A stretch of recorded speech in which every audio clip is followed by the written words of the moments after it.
Otep à tous, bienvenue sur la chaîne des panafricanistes par essence, par conviction et par excellence. Celle des citoyens kémites par nécessité et obligation de combat. Nous sommes une chaîne qui n'est guidée que par nos ancêtres et rien que par les ancêtres qui appartiennent à l'égrégore du monde noir. Par conséquent, nous ne croyons en aucun dieu venu de l'étranger. Toutefois, cette vidéo n'est aucunement destinée à inciter à la haine ou à la violence, car nous menons un combat qui est d'abord et avant tout spirituel, intellectuel et démocratique. Ensuite, il est politique, géopolitique et géostratégique, contre l'impérialisme, le colonialisme, le néocolonialisme et l'endocolona, qui sont tous qualifiés de crimes contre l'humanité. Nous menons ce combat sur la base du principe fondamental que nous avons hérité de nos ancêtres kémites, qui est celui de la Mahat, c'est-à-dire solidarité, vérité et justice. Vous êtes donc en droit de connaître la vérité, nous avons l'obligation de vous dire la vérité, rien que la vérité, afin que justice soit rendue au continent africain. Et ça, c'est notre modeste contribution dans cette noble lutte en faveur de la souveraineté, la dignité, la solidarité et l'unité africaine. C'est exactement ça que nous appelons le panafricanisme. Bien-aimés frères et sœurs, ça bouge en Ukraine. Ne soyez pas surpris qu'il y ait même un coup d'État. Ah oui. Le général Zaloujny veut prendre le pouvoir. Et il est soutenu par les mêmes Occidentaux qui soutenaient Zelensky. C'est incroyable, ces gens-là, comment ils aiment foutre le bordel partout. Ah oui.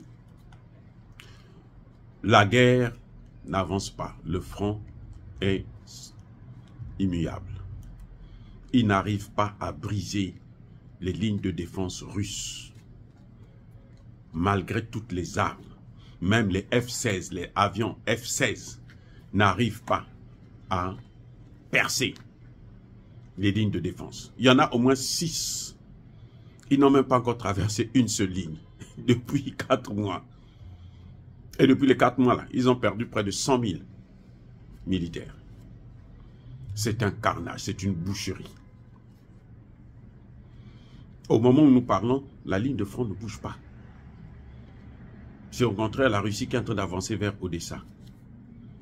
Et quand elle va prendre Odessa, elle va couper l'Ukraine de l'accès à la mer Noire notamment. La Russie aujourd'hui occupe 20% du territoire ukrainien. Et les 20% du territoire, vous savez quoi? C'est cette partie-là.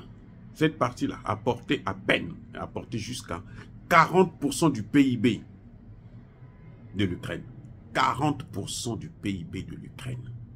Les 20% là que vous voyez que la Russie a, en ce net moment, que la Russie contrôle déjà. Donc quand elle va prendre Odessa, elle va prendre l'accès à la mer Noire, l'Ukraine sera enclavée. Et plus Zelensky va insister à faire cette guerre, à continuer à combattre, plus il va perdre du terrain. Mieux pour lui, plus tôt il va commencer les négociations, plus tôt il va sauver des meubles. L'Ukraine qui comptait 40 millions d'habitants, maintenant compte la moitié. Ils se sont exilés. Beaucoup même sont rentrés en Russie. D'autres sont allés dans d'autres pays européens et aux États-Unis sont même arrivés.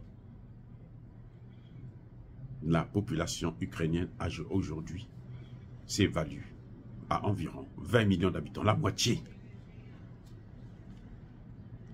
L'Ukraine a perdu plus de 700 000 hommes. Je veux dire hommes et femmes, combattants. Et probablement civils aussi.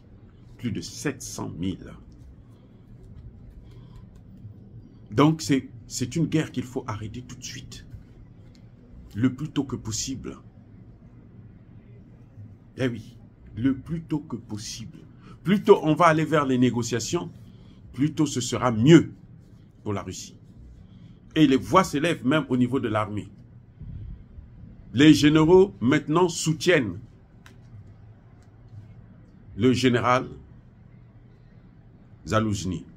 Parce qu'ils estiment que Zelensky n'est pas un commandant militaire, c'est un homme politique. Et pendant la guerre, à la guerre, nous avons besoin d'un chef militaire, pas d'un chef politique. Zelensky fait la politique alors qu'on a besoin de faire la guerre.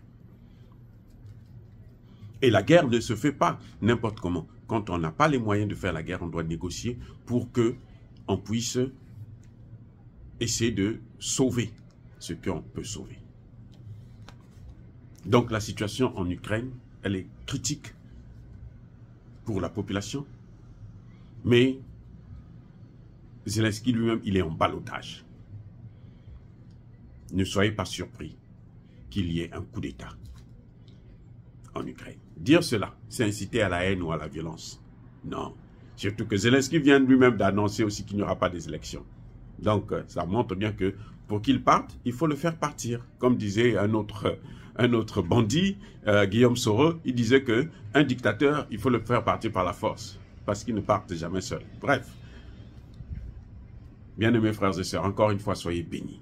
Je persiste et je signe. Soyez abondamment bénis par le Dieu des Kémites et par nos ancêtres angélisés. Mais que tous ceux qui persécutent le continent africain le pillent et le déstabilisent.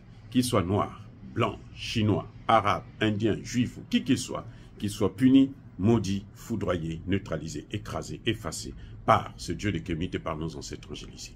Vive l'Afrique éternelle. J'ai dit et j'assume.